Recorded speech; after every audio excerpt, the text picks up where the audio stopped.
नमस्कार, मी गौतमी शिकलगार. तरुण भारत समाजच्या आजच्या बातमीपत्रात आपल्या सर्वांचं स्वागत. एक नजर टाकूयात आजच्या दिवसभरातल्या टॉप 5 हेडलाईन्स. कसबा तारळे येथील संत गजानन महाराज मंदिरात चांदीच्या मूर्तीची चोरी झाली आहे. चोरटा सीसीटीव्हीत कैद झालाय. करवीर तालुक्यातील देवाळे इथं यशवंत दूध संस्थेसह 2 बंद घरे फोडली आहेत. 2,37,000चा ऐवज लंपास केलाय. महापालिकेच्या अतिक्रमण निर्मूलन पथकाची महाद्वार रोड आणि ताराबाई रोड परिसरात धडक कारवाई. हातगाड्या आणि केबिन जप्त करण्यात आले. महापालिकेच्या जनता दरबारात अधिकारी धमकी देत असल्याचा नागरिकांचा गंभीर आरोप आहे. गाऱ्हाणं मारताना नागरिक भावुक झालेत. आणि करवीर निवासिनी श्री अंबाबाई मंदिराच्या शिखरावर बसणार सोन्याचा कळस. गोव्यातील भाविकांना दिली सोन्याची देणगी. पाहुयात यासह दिवसभरातल्या महत्त्वाच्या घडामोडी सविस्तर. कसबा तारळेत गजानन महाराज मंदिरामध्ये अज्ञात चोरट्यानं चोरी केल्याची घटना घडली. चोरट्याने गाभाऱ्याच्या लोखंडी दरवाजा उचकटून आत प्रवेश केला आणि श्री संत गजानन महाराज यांच्या संगमरवरी मूर्तीसमोर ठेवलेल्या 25,000 रुपये किमतीच्या 150 ग्रॅम आणि 100 ग्रॅम वजनाच्या चांदीच्या 2 गणपतीच्या मूर्ती लंपास केल्यात. या चोरीची फिर्याद मंदिराचे पुजारी बळवंत साईकर यांनी राधानगरी पोलीस ठाण्यात दिली आहे. अज्ञात चोरट्याचे कृत्य मंदिरातील सीसीटीव्ही कॅमेऱ्यात कैद झालं असून पोलीस निरीक्षक अजित शिद यांच्या मार्गदर्शनाखाली पोलीस चोरट्यांचा शोध घेत आहेत. करवीर तालुक्यातील देवाळे इथं मध्यरात्री अज्ञात चोरट्यांनी यशवंत सहकारी दूध संस्थेसह 2 बंद घरांमध्ये चोरी करून रोख रक्कम आणि सोन्याचे दागिने लंपास केलेत. चोरट्यांनी यशवंत दूध संस्थेचे कुलूप तोडून 6,000 रुपयांची रोख रक्कम चोरली. त्यानंतर गावातील सुमन पाटील यांच्या बंद घरातून 2,11,000 किमतीचे दागिने आणि विजया पाटील यांच्या घरातून 20,000 रुपयांची रोख रक्कम लंपास केली. दोन्ही महिला बाहेरगावी गेल्याचा फायदा चोरट्यांनी उठवला. करवीर पोलिसांनी श्वान पथक आणि ठसे तज्ज्ञांच्या मदतीने घटनास्थळाची पाहणी केली असून तपास सुरू आहे. कोल्हापुरात शासनाच्या ऑनलाईन खत नोंदणीला शेतकऱ्यांनी कडाडून विरोध केलाय. ऐन खरीप हंगामाच्या तोंडावर ऑनलाईन खत नोंदणीच्या सर्व्हर डाऊनमुळे शेतकऱ्यांना कृषी दुकानांमध्ये हेलपाटे मारावे लागत आहेत. खत खरेदीमुळे ऑफलाईन व्यवस्था सुरू करावी अशी मागणी शेतकऱ्यांनी केली आहे. केंद्र आणि राज्य शासनाने कोल्हापूर जिल्ह्यात अनुदानित खत वितरणासाठी ऑनलाईन प्रकल्प सुरू केला आहे. त्यामुळं खतांचा काळा बाजार रोखता येईल. मात्र या ॲपद्वारे QR कोड स्कॅन करताना ताकदीच्या अडचणी येत असल्यानं शेतकरी कमालीचे संतप्त झाले आहेत. महाराष्ट्र शासनाच्या कृषी विभागाकडनं ऐन खरीपाच्या तोंडावर रासायनिक खताच्या खरेदीबाबत शेतकऱ्याला ऑनलाईनची नोंदणी करण्याचं सक्ती केलेलं आहे. आणि यामध्ये महाराष्ट्रातील 2 जिल्हे निवडलेले आहेत, कोल्हापूर आणि छत्रपती संभाजीनगर. तर यामध्ये शेतकरी जर बघितला, आज शेती करताना हवामान 2 मिनिटाला एकदा बदलतंय आणि ऐन पेरणीच्या वेळी जर अशा पद्धतीनं ऑनलाईन अँड्रॉइड मोबाईल असला पाहिजे, मग तो नोंदता आला पाहिजे, सर्व्हर डाऊन, ही सगळी प्रॅक्टिकल प्रॉब्लेम जर ध्यानात घेतले तर शेतकऱ्याला हे शक्य नाही. आणि ऐन खरीपाच्या तोंडावर तर शक्य नाही. हा प्रशिक्षित झाला पाहिजे होता आणि मग हे लादलं असतं तर चाललं असतं. पण हा शासनाने अचानक लादलेला आहे. यामुळे शेतकऱ्याने पेरणी करायची काय, खतासाठी ते नोंदवत आणि त्या दुकानाच्या दारात फिरायचं अशी अवस्था झाल्या. त्यामुळे आज हे शासनानं मागं घ्यावं यासाठी आम्ही या ठिकाणी जिल्हा कृषी अधीक्षक पांगेरे साहेबांना निवेदन दिलं. आणि पूर्वीच्या पद्धतीनं पॉस मशीनवर ज्या पद्धतीनं आम्ही खतं घेत होतो त्या पद्धतीने ती खतं द्यावीत अशा पद्धतीनं आज मागणी केलेली आहे. कोल्हापूर महापालिका अतिक्रमण निर्मूलन पथक छत्रपती शिवाजी मार्केट विभागीय कार्यालय क्रमांक 2 आणि इस्टेट विभागाच्या वतीने बिनखांबी गणेश मंदिर, महाद्वार रोड आणि ताराबाई रोड परिसरात अतिक्रमण निर्मूलनाची धडक मोहीम राबवण्यात आली. या कारवाईत 4 लोखंडी हातगाड्या, 5 फायबर टेबल, 6 प्लायवूड पत्रे, 18 लोखंडी पाईप्स, 6 मोठ्या छत्र्या, 6 लोखंडी जाळ्या आणि 4 स्टँड बोर्ड जप्त करण्यात आले. तसेच रस्त्याशेजारील पार्किंग समोरील सर्व केबिन पूर्णपणे हलवण्यात आल्या. उचगाव इथं महावितरणकडून सुरू असलेल्या स्मार्ट मीटरच्या सक्तीच्या बसवण्याविरोधात शिवसेना उद्धव बाळासाहेब ठाकरे पक्ष आक्रमक झालाय. स्थानिक जनतेला कोणतीही पूर्वकल्पना न देता आणि विश्वासात न घेता सुरू असलेल्या या सक्तीचा तीव्र निषेध करण्यात आला.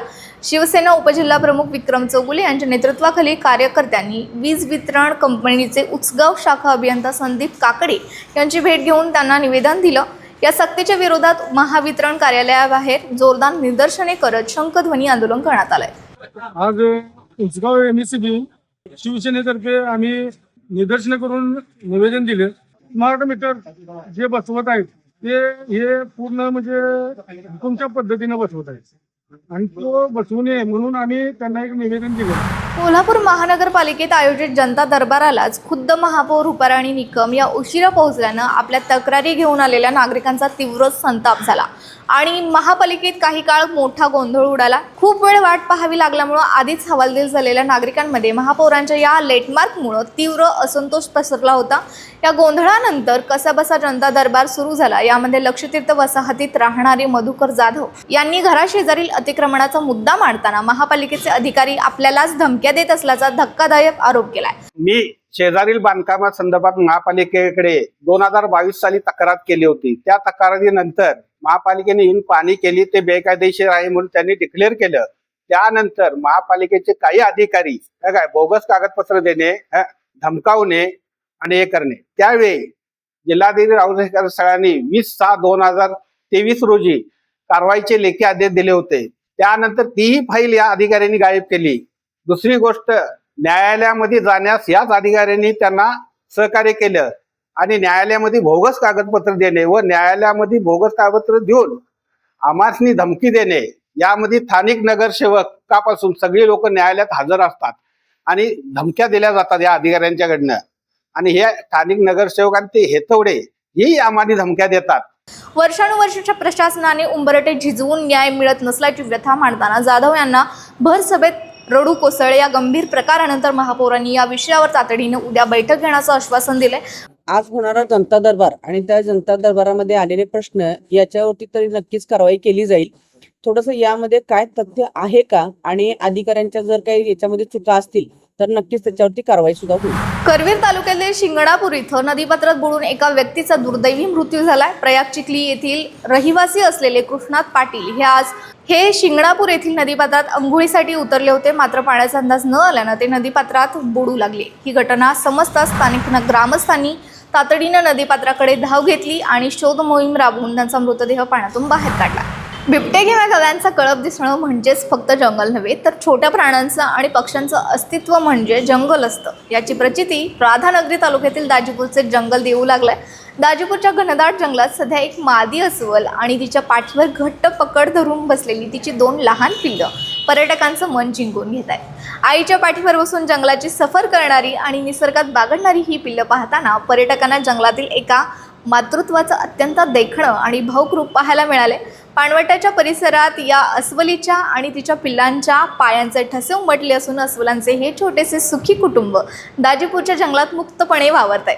आई आणि मुलांच्या या अथांग प्रेमाचा हा दुर्मिळ नजराणा पर्यटकांच्या कॅमेऱ्यात कैद झाला असून निसर्गाचे हे सुंदर रूप सध्या सोशल मीडियावर प्रचंड व्हायरल होत आहे। उन्हाळी आणि आठवड्याच्या सुट्टीच्या निमित्तानं गगनबावडा तालुक्यात पर्यटकांचा ओढा कमालीचा वाढलाय। कोल्हापूरच्या पश्चिमेला 55 किलोमीटर अंतरावर असलेल्या गगनबावड्याला पर्यटनाचे माहेरघर म्हणून ओळखलं जातं।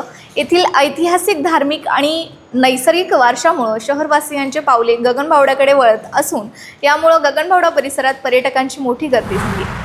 3.5 शक्तिपीठांपैकी एक प्रमुख पीठ असलेल्या कोल्हापूरच्या करवीर निवासिनी श्री अंबाबाई देवीच्या मंदिराच्या मुख्य शिखरावर आता सोन्याचा कळस बसवला जाणार आहे। गोव्यातील एका भाविकानं तब्बल 1.5 किलो सोन्याचा वापर करून हा भव्य आणि देखणा कळस तयार केला असून तो देवीच्या चरणी समर्पित केला जाणार आहे। गोव्यातील या भाविकानं थेट मंदिराच्या शिखरासाठी दिलेली ही सोन्याच्या कळसाची अभूतपूर्व देणगी सध्या संपूर्ण महाराष्ट्रात आणि सोशल मीडियावर प्रचंड चर्चेचा विषय ठरली आहे। अधिक मासातील अत्यंत पवित्र मानल्या जाणाऱ्या कमला एकादशी निमित्त कोल्हापूरजवळ प्रति पंढरपूर म्हणून प्रसिद्ध असलेल्या करवीर तालुक्यातील नंदवाळ येथे भाविकांनी दर्शनासाठी अलोट गर्दी केली होती।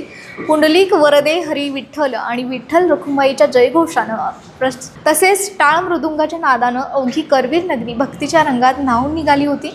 ज्या भाविकांना पंढरपूरची वारी करणं शक्य होत नाही ते नंदवाळ इथं विठ्ठल चरणी लीन होतात।